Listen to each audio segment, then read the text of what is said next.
Hello friends, good afternoon.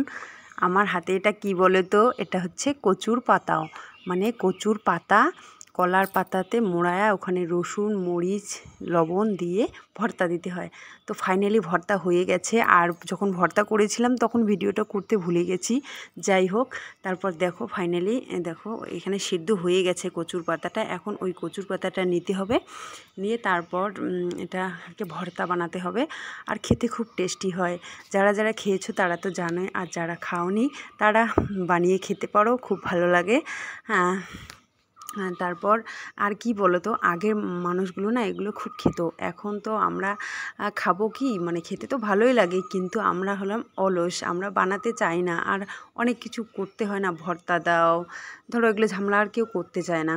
যাই হোক, আগেরকার মানুষ খুব করতো আর খুব খেত। এখন তো ভুলেই গেছে অনেকে কচুর পাতাও খেতে। আর তারপর আমি একটু খাচ্ছিলাম, দেখি কেমন লাগে। তবে সত্যি খুব ভালো লাগে। আমি মনে করি সবারই ভালো লাগবে।